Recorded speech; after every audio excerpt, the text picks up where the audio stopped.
Hi everyone, I'm going to do a quick curing rack update. First off, I had a bit of a nightmare the other day. If you can see some hazy stuff in this sort of area, it's because the camera screen on my phone has smashed. I need to get this phone replaced. It's a Galaxy S3, but I've got insurance with it and I've got to pay them 25 quid to get a new phone. I've got cracks all over the screen where I've dropped it. So I've got to get another one. Anyway, this first soap, or actually these first two soaps, were made last week without coconut oil because I'd run out and I got a bit of a soaping, a soaping withdrawal. So I thought I'll make a couple without coconut oil, which I don't think I've ever done before, other than probably when I started to make soap. So I did this one. These haven't got names, and they won't be for sale anyway. I wanted to just do an experiment, really. But I was sort of thinking, I'll make a couple for Matt and I to use at home. But what's happened is the recipe is just so awful. I did 2 videos for this, and actually gave the recipe away in the videos, and thought, well, if it goes wrong, don't blame me, sort of thing. But it's such a beautiful scent. This is I did these like with the mould on the side. I did videos to show how to do this, and then I did a mica swirl, which might not pick up too good on this because, like I said, the camera's a bit knackered. You can kind of make it out there. So yeah, this is a scent of essential oil. So I used orange, frankincense and cypress oil, and it smells so good. It's got this kind of sort of pine tree sort of scent, very strong orange. I used a 5-fold orange, and then a really nice earthy frankincense.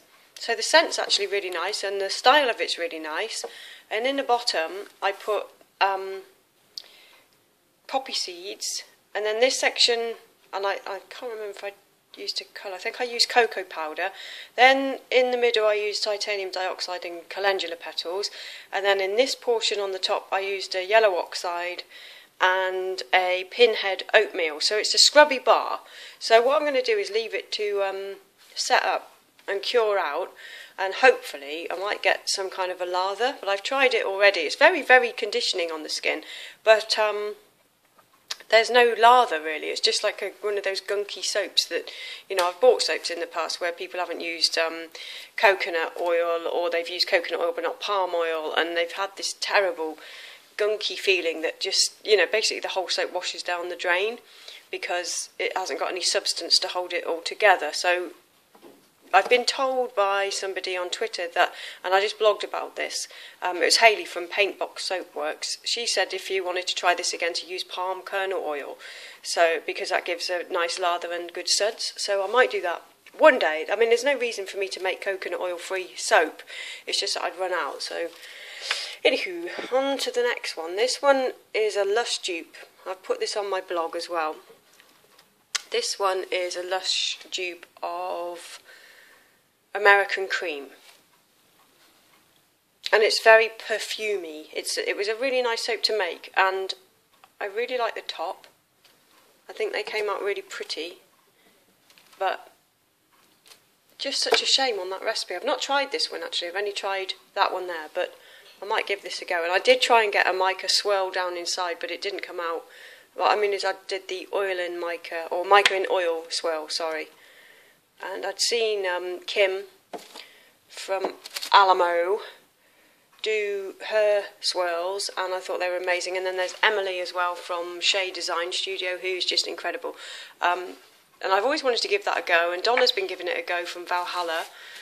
And it's a really nice technique. You just put the oil, the mica and the oil together, and you just drizzle it over the top. So you just swirl it over the top and inside if you want to. Not that it made any difference in mine, but yeah, you just swirl it over the top, and then the oil sinks into your soap batter as it starts to saponify. So what you're left with is this mica swirl. So it's a really nice technique, but I'll give it a go when I've got some coconut oil and try and recreate maybe these two. Well, not that one because I can't sell this. This is what I mean. This is just for me and Matt.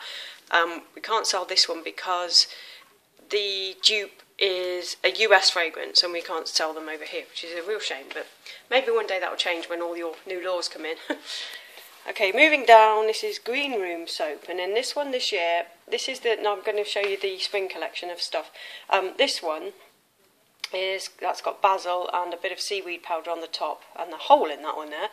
Let's see if I can show you a better one. Here. Cocoa line, and then in the base this time, I used the soap shreds like I did last year, but this one has Dead Sea salt in it. And I think I use 2 cups in my batter, and I get sort of like let me think, I use 5 odd kilos of oils, so I used about 2 cups in that soap batter, and it came out really good. And when you use this, let's see if I've got one in the, excuse the toilet, here, yeah, let me bring this out and show you what it does. This is one I've been using in there, and it sort of takes on this splattered effect once water starts to hit the salt. It goes really weird, and then as you use it more and more and more, it gets a real sort of texture going on the top. It's really odd, but really cool. So that's Green Room, and that's scented in spearmint, rosemary, hoewood, and lime essential oils. It's a really nice, refreshing scent, and sort of beachy, but it doesn't smell like the sea or anything, but it's got that kind of thing going on where, well, obviously you've got the sea salt, but it's just really refreshing, like it's a really nice springtime soap. Okay, moving on, we've got Clotted Peach Cream, and this is just a nice sort of basic white base and a peachy coloured swirl with some peach stones scattered on the top, and this one has been the most popular out of the release so far. There's some samples there. I haven't had time to package them all up yet, so I'm sort of packaging the orders and packaging them up as I go along, which can be a pain because I like to get a few sort of packaged up. I've done a few over on the other side, so I'll show you those. And there's the little samples. Down here we've got Ethereal Seas. This is my favourite of the release. I love this. I love the design, I love the colour, and I love the scent. It's a blend of geranium, basil, lime and bergamot essential oils, and this again is a very refreshing, nice sort of seasidey type of scent. It just has, it sort of reminds you of the sea. It's not like one of those seasidey scents like I do the St Ives soap. It's not that kind of a scent because this is pure essential oils, but it's just lovely. It's just really refreshing and clean, and then I think the colour and everything sort of gives you that sort of sea vibe. And then over here is the new design for Niu Kafa, and this just, some of these came out amazing. I've got to show you these.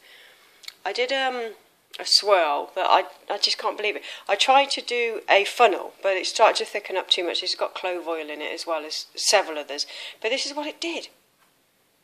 It's got some mica and stuff on the top, but this is charcoal, titanium dioxide.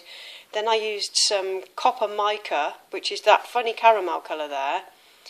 The shimmer didn't come out in it at all, but it's came out quite a nice colour. And there's also some cocoa powder, but look at that, it looks like rock. I was blown away when I cut this open. I thought that's just the best thing, but I'd never be able to do it again. Look at that. So I was really, really happy with these. There's quite a lot of mica on the top of that one there. Such a lovely soap and such a really gorgeous scent. This is what it's got: coconut, nutmeg, clove, amber. It's got Madagascar vanilla, like the real oil, cocoa absolute, all kinds of really good stuff in there. So that's Niu Kafa, and I'm just waiting for the new labels. I've designed a load of new labels for all the general catalogue stuff, which I think are being printed this week, so hopefully by the end of next week I might be able to show you those as well. And then over there we've got Elijah's Comfort. That just needs to be packaged up, so this is whatever, you know, I've seen this lots and lots of times if you've subscribed. This is the Voodoo You Do, which I've got a few left of. These are on sale at the moment. And then next to those I've got, well, this here, I'll show you these. This was Plum Hunt that I cut. I did the video of this. I don't know what's going on there. I don't know whether I haven't copped the fragrance oil in some of this, but that will happen on the ends. But they're fine. I've had to go with one of these, and they're really, really nice soaps. But that's how dark it gets. So that's the top that I did purple, and that's the base that had no colour, nothing added. It's just how dark it goes. And then that one was the malted milk. And these are just little ends that I'll take home for me and Matt to use. Those are those cupcakes I made. Funny little things. Lavender oil smells nice on the top. This one is called the Shire, which is part of the spring release as well. This has got quite a lot going on in there. It's quite a green scent, but it's got a strawberry in there as well. Very, very sort of subtle hint of strawberry. It's really, really nice. So if you go to the big cartel shop, you can read the description. It's based on Lord of the Rings. So that's that, and some samples. And then I've got Lagoon down there, which you've already seen. I have got a couple of soaps here from a previous release that I kept for myself. That one there is Sipsy. Excuse the newspapers. It's not a very good headline, is it? Drug deal, teen left half naked on road. Okay, this is Sipsy, which was the orange and... oh God, what have I put in there? I think it's cinnamon and nutmeg. Orange, cinnamon, nutmeg. So this was the like fried green tomatoes series of soaps that I did at Christmas. So I kept these for myself because it's very rare that I get to use mine or take stuff home that is packaged up nice. But I just left these on the shelf and thought I'll take these. And that one's Miss Ruth. I adore this smell. This is it's like a real clean laundry scent with a hint of cake in the background. So that's really nice. And then over here is Inches Lane, which I made. When did I make it? A couple of weeks ago. It should be ready soon. I did a funnel swirl on this one. And then I sort of peaked the top. So some of them have come out kind of snazzy. It's quite a nice looking soap. That's got the poppy seeds in as well. And it's a real medicinal blend. That's like rosemary, eucalyptus, pine, lemon. Just really nice, soothing blend if you're not feeling very well. And then I will take you over so you can look at the packaging. Excuse this mess. Oh, and there's a heater there too. It's cold today, so I've put the heating on. Okay, Green Room is up here. This is the Green Room packaging there. So this is the new packaging, which has been designed and printed by a printer. I don't do any in-house print anymore. So that's that. It's taken a real weight off my shoulders having it done by a printer. It costs, but you know, if you think about the time that you take to do everything yourself, then it costs in that way too. So in the long run, the print quality is much better. It costs a bit more than it does for me to buy my toner ink, but even my toner ink is really expensive. So it's only costing me a little bit more, I've worked out, to get somebody else to print them, to cut them. I haven't got to even cut the labels out, nothing. So it's all done for me, and I just stick them on. So that's Gossamer Ghost. That's the description there. There you go.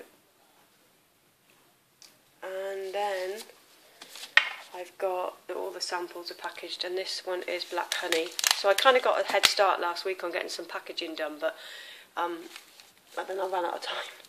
This one's Black Honey with bees. There. If it'll focus. No, this phone's knackered. Okay, and then down here there's just sort of bits and pieces, some sample oils, lots of space on the shelves.